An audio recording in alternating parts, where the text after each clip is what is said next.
Friends ನಮಸ್ತೆ. ಈಗ ಊರಿಗೆ ಹೊರಟಿದ್ದೀನಿ. ನಮ್ಮೂರು ಒಂದು ರೌಂಡ್ ನೋಡ್ಕೊಂಬರೋಣ ಅಂತ. ತುಂಬ ದಿನ ಆಯಿತು ನಮ್ಮೂರಿಗೆ ಹೋಗಿ. ನಮ್ಮೂರು ತೋಟ ಜಮೀನು ಎಲ್ಲ ಒಂದು ರೌಂಡ್ ನೋಡ್ಕೊಂಬರೋಣ ಅಂತ ಊರಿಗೆ ಹೊರಟಿದ್ದೀನಿ.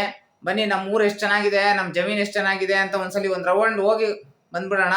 ಬನ್ನಿ, ನಮ್ಮ ಜರ್ನಿ ಸ್ಟಾರ್ಟ್ ಮಾಡೋಣ. ಈಗ ಅಲ್ಲೇ ಟೈಮಲ್ಲಿ 10:30 ಆಯಿತು. ಹೋಗೋ ಅಷ್ಟರಲ್ಲಿ ನಮಗೆ ಬೆಳಗ್ಗೆ ಆಗೋಗ್ಬಿಡುತ್ತೆ.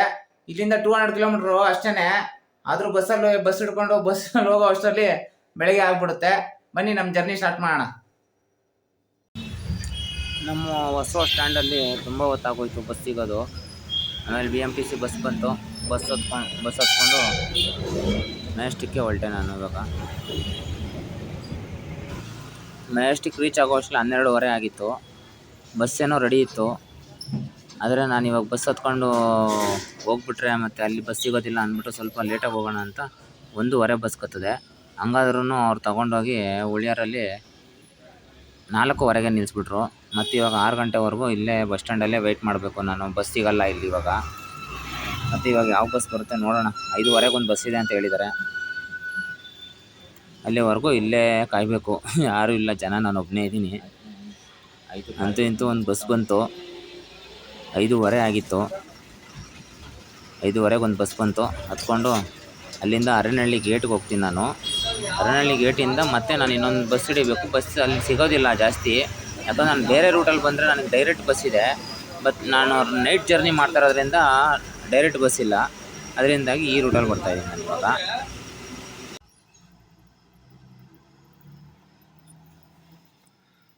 ಕೊನೆಗೂ ನಮ್ಮ ಊರಿಗೆ ಇನ್ನೊಂದು 5 ಕಿಲೋಮೀಟ್ರ್ ಜಾಗಕ್ಕೆ ಬಂದೆ. ಅರನಹಳ್ಳಿ ಗೇಟಿಗೆ ಬಸ್ಸನ್ನು ಇಲ್ಲಿ ಬಿಸಾಕ್ಬಿಟ್ಟು ಹೋಗಿದೆ ನನ್ನ. ಇಲ್ಲಿಂದ ನಾನು ಅರನಹಳ್ಳಿ ಗೇಟಿಂದ ನಮ್ಮ ಸೆಬೆರ್ನಹಳ್ಳಿಗೆ ಈ ರೋಡಲ್ಲಿ ಹೋಗಬೇಕು. ಯಾವ್ದು ಗಾಡಿನೂ ಇಲ್ಲ, ಬಸ್ಸು ಇಲ್ಲ.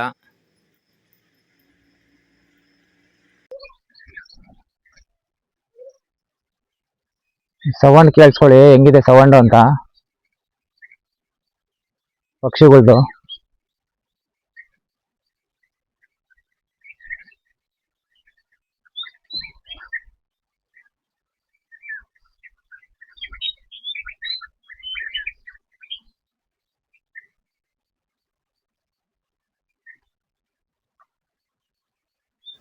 ನಡ್ಕೊಂಡು ಹೋಗ್ಬೇಕಾದ್ರೆ ಯಾರೋ ಪುಣ್ಯಾತ್ಮ 2 ವೀಲರಲ್ಲಿ ಬಂದು ಅವರೇ ಡ್ರಾಪ್ ಕೊಡ್ತಾರೆ. ಇಲ್ಲಿ ಹಳ್ಳಿ ಕಡೆ ಏನು ಅಂದರೆ ನಾವು ನಡ್ಕೊಂಡು ಹೋಗ್ತಿದ್ರೆ ಕೈಯಾಗಿ ಡ್ರಾಪ್ ಕೇಳೋ ಅವಶ್ಯಕತೆಯೇ ಇಲ್ಲ. ಯಾರು ಒಬ್ಬರು ಕರ್ಕೊಂಡು ಹೋಗ್ಬಿಡ್ತಾರೆ. ಕರ್ಕೊಂಡೋಗಿ ಅವರಲ್ಲೇ ಪಕ್ಕದೂರವರಿದ್ದರು, ಅದರಿಂದ ನನಗೆ ಡ್ರಾಪ್ ಕೊಟ್ಟರು. ಇವಾಗ ನಮ್ಮೂರಿಗೆ ಹೋಗ್ತಾ ಇದ್ದೀನಿ ನಾನು. ಇವಾಗ ಇನ್ನೊಂದು 2 ಕಿಲೋಮೀಟ್ರ್ ಇದೆ ಅಷ್ಟೇ. ನಮ್ಮೂರಿಗೆ ಎಂಟ್ರಿ ಆದ ತಕ್ಷಣವೇ ಮುಂದೆನೇ ಮೊದಲನೇದಾಗಿ ನಮಗೆ ದೇವಸ್ಥಾನ ಸಿಗುತ್ತೆ, ಆಂಜನೇಯ ಟೆಂಪಲ್ಲು. ಅದು ನೋಡಿ, ಅದೇ ನಮ್ಮೂರು. ಬೋರ್ಡ್ ಕಾಣಿಸುತ್ತೆ ನೋಡಿ, ಸೆಬ್ಬೆನಹಳ್ಳಿ ಅಂತ. ಅದೇ ನಮ್ಮೂರು. ಬನ್ನಿ, ನಮ್ಮ ಮನೆಗೆ ಹೋಗೋಣ ಈಗ.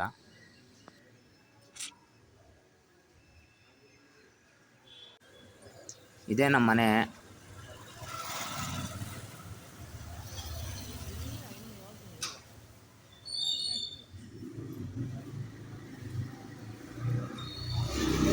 ಒಳಗೆ ಸ್ವಲ್ಪ ಈ ಥರ ಇದೆ ನೋಡಿ, ಈ ಥರ ಇದೆ ನಮ್ಮ ಮನೆ. ಅದೇ ಊರು ಒಂದು ರೌಂಡ್ ತೋರಿಸೋಣ ಅಂತ ಮಾಡಿ ಮೇಲೆ ಹೋಗ್ತಾ ಇದ್ದೀನಿ. ಮಾಡಿ ಮೇಲೆ ಹೋಗ್ಬಿಟ್ಟು ನೋಡಿ ಯಾವ ಥರ ಕ್ಯಾಪ್ಚರ್ ಆಗುತ್ತೆ ನಮ್ಮ ಮಾಡಿ ಮೇಲೆ ಹೋದರೆ ಅಂತ ಮಾಡಿ ಮೇಲೆ ಹೋಗ್ತಾ ಇದ್ದೆ. ಅಲ್ಲೇ ಒಂದ್ಸಲಿ ವಿಡಿಯೋ ಮಾಡಿಕೊಂಡೆ. ಮಾಡಿ ಮೇಲೆ ಹೋಗ್ಬಿಟ್ಟು ನಾನು ನಿಮಗೆ ನಮ್ಮ ಊರು ತೋರಿಸ್ತೀನಿ ಪೂರ್ತಿಯಾಗಿ. ಏನಮ್ಮ ಸಮಾಚಾರ?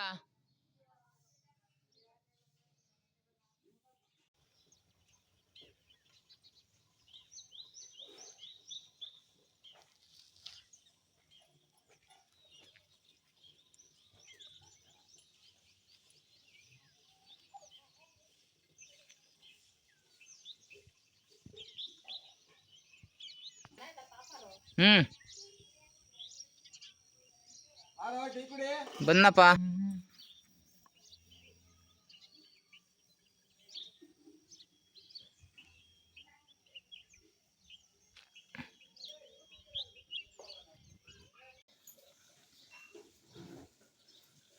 ಫ್ರೆಂಡ್ಸ್, ನಮ್ಮ ತೋಟಕ್ಕೆ ಹೋಗೋ ದಾರಿ ಇದೆ ನೋಡಿ. ಇಲ್ಲೇ ಮೈನ್ ರೋಡ್ ಇದೆ.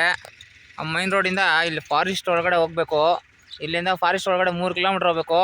ಬನ್ನಿ, ಫಾರೆಸ್ಟ್ ಒಳಗಡೆ ಹೆಂಗೆ ಹೋಗೋದು ನೋಡೋಣ. ನೋಡಿಸ್ತೀನಿ ನಿಮಗೆ ಯಾವ ಥರ ಇರುತ್ತೆ ಅಂತ ಫಾರೆಸ್ಟ್ ರೋಡು. ನೈಟ್ ಹೊತ್ತಂತೂ ಇಲ್ಲಿ ಬರೋದಕ್ಕೆ ಭಾರಿ ಕಷ್ಟ. ಬನ್ನಿ ನಮ್ಮ ತೋಟಕ್ಕೆ ಹೋಗೋಣ. ಈಗ ನಮ್ಮ ತೋಟದ ಮನೆ ಇದು.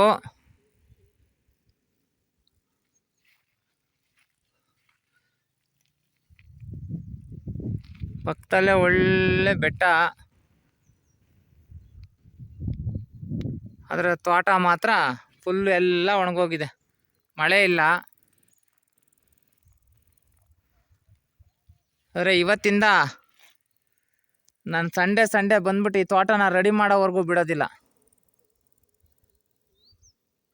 ಇನ್ಮೇಲಿಂದ ಚಾಲೆಂಜ್ ಇದು ನನಗೆ, ನಾನು ಹಾಕ್ಕೊತಾ ಇರೋ ಚಾಲೆಂಜ್ ಇದು. ಈ ತೋಟ ನೀನು 2 ವರ್ಷದಲ್ಲಿ ಯಾವ ಥರ ತಿರುಗಿಸ್ತೀನಿ ಅನ್ನೋದು ನಾನು ನಿಮಗೆ ತೋರಿಸ್ತೀನಿ. ವಾರ ವಿಡಿಯೋ ಆಗಿ ನಿಮಗೆ ತೋರಿಸ್ತೀನಿ ಯಾವ್ಯಾವ ಥರ ಕೆಲಸ ಮಾಡ್ತೀನಿ ಅಂತ. ನೋಡಿ, ಇನ್ಮೇಲಿಂದ ನಮ್ಮ ತೋಟನ ಯಾವ ಥರ ಚೇಂಜ್ ಮಾಡ್ತೀನಿ ಅನ್ನೋದೇ ನನ್ನ ಚಾಲೆಂಜಿನ.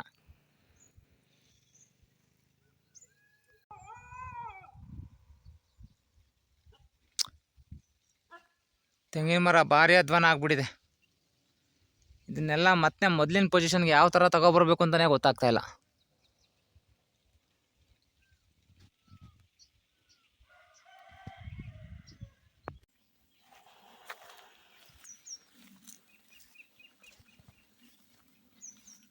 ನಾನೇನೋ ಅಂದ್ಕೊಂಬಂದೆ ನಮ್ಮ ತೋಟ ನೋಡೋಣ ಅಂತ ಖುಷಿಯಾಗಿ.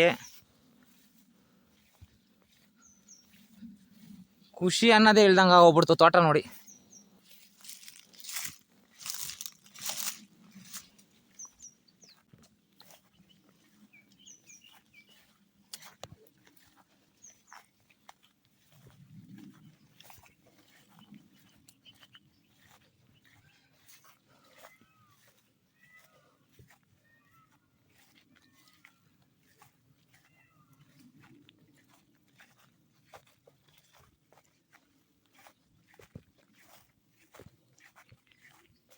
ಫ್ರೆಂಡ್ಸ್, ಇವತ್ತು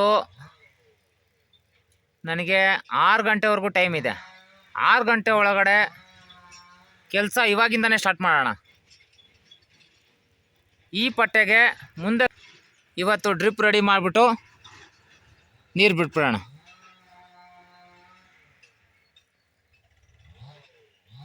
ಸಂಡೇ ಒಂದೇ ದಿನ ನನಗೆ ಟೈಮ್ ಸಿಗೋದು. ಸಂಡೇ ಬಂದು ನಾನು ಇದು ಕೆಲಸ ಮಾಡಬೇಕು, ನನ್ನ ತೋಟ ರೆಡಿ ಮಾಡಬೇಕು.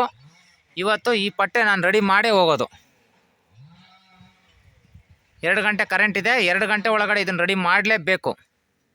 ಬನ್ನಿ ಮಾಡೋಣ.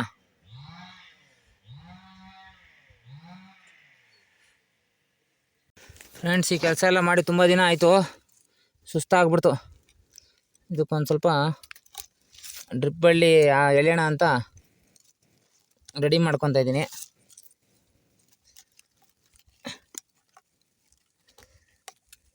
ಐದು ಡ್ರಿಪ್ ಬಳ್ಳಿ ಎಳೆದು ಬಿಟ್ಟರೆ ಈ ಪಟ್ಟೆಗೆ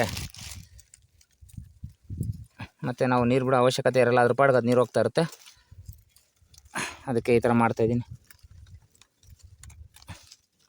ನಲ್ಲಿ ಹಾಕೋಬೇಕು.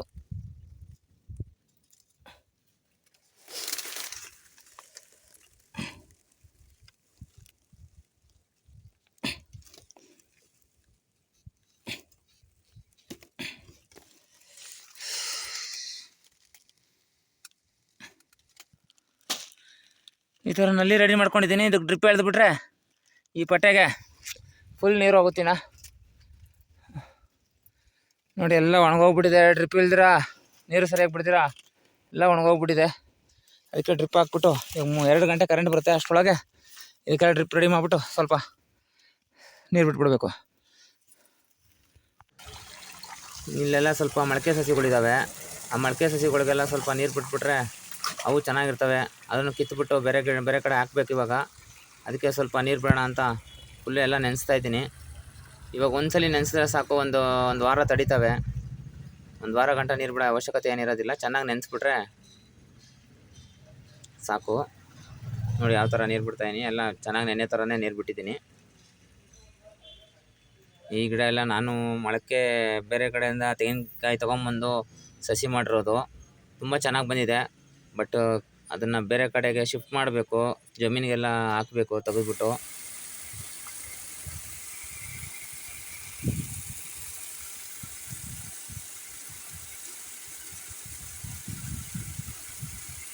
ನಾನು ನಿನ್ನೆ ಮುಂದಗಡೆ ಪಟ್ಟೆಗೆಲ್ಲ ಡ್ರಿಪ್ ಮಾಡಿಬಿಟ್ಟು ನಿಮಗೆ ವಿಡಿಯೋ ಹಾಕಬೇಕಾಗಿತ್ತು. ಬಟ್ ನನಗೆ ಟೈಮ್ ಸಾಕಾಗಲಿಲ್ಲ, ಅಲ್ಲಿ ಕೆಲಸ ಮಾಡೋಕ್ಕೆ ಟೈಮ್ ಸಾಕಾಗಲಿಲ್ಲ. ಅದಕ್ಕೆ ವಿಡಿಯೋ ಮಾಡ್ಕೊಂಡು ಕೂತ್ಕೊಂಡ್ರೆ ನನಗೆ ಟೈಮ್ ಆಗಲ್ಲ ಅಂದ್ಬಿಟ್ಟು ಅದನ್ನು ನಾನು ಮಾಡಲಿಲ್ಲ. ಮುಂದಗಡೆ ಪಟ್ಟೆಗೆಲ್ಲ ಡ್ರಿಪ್ ಮಾಡಿಬಿಟ್ಟು ಅದು ನೀರು ಬಿಟ್ಬಿಟ್ಟಿದ್ದೀನಿ ಫುಲ್ಲಾಗಿ. ಅದನ್ನು ನಾನು ನಿಮಗೆ ನೆಕ್ಸ್ಟ್ ವೀಡಿಯೋದಲ್ಲಿ ಮತ್ತು ನೆಕ್ಸ್ಟ್ ವಾರದ ವೀಡಿಯೋದಲ್ಲಿ ನಾನು ನಿಮಗೆ ತೋರಿಸ್ತೀನಿ ಯಾವ ಥರ ಡ್ರಿಪ್ ಮಾಡಿದ್ದೀನಿ, ಯಾವ ಥರ ನೀರು ಹೋಗೋ ಥರ ನಲ್ಲಿ ಮಾಡಿದ್ದೀನಿ ಅದಕ್ಕೆಲ್ಲ ಅಂತ. ಇಷ್ಟ ಆಗೋದಕ್ಕೆ ತುಂಬ ಥ್ಯಾಂಕ್ಸ್. ಈ ವಿಡಿಯೋ ನಿಮ್ಗೆ ಯಾರು ಇಷ್ಟ ಆದರೆ ಒಂದು ಲೈಕ್ ಮಾಡಿ, ನನ್ನ ಚಾನಲ್ ಸಬ್ಸ್ಕ್ರೈಬ್ ಮಾಡ್ಕೊಳ್ಳಿ. ನಮ್ಮ ತೋಟನ ಮುಂದಕ್ಕೆ ಹಂಗೆ ಇಂಪ್ರೂವ್ಮೆಂಟ್ ಮಾಡೋದು ಯಾವ ಥರ ಇಂಪ್ರೂವ್ಮೆಂಟ್ ಮಾಡ್ಕೊಂಡು ಹೋಗ್ತೀನಿ ಅಂತ ಮುಂದಿನ ವೀಡಿಯೋಗಳಲ್ಲಿ ನಾನು ನಿಮ್ಗೆ ತೋರಿಸ್ತಾ ಹೋಗ್ತೀನಿ.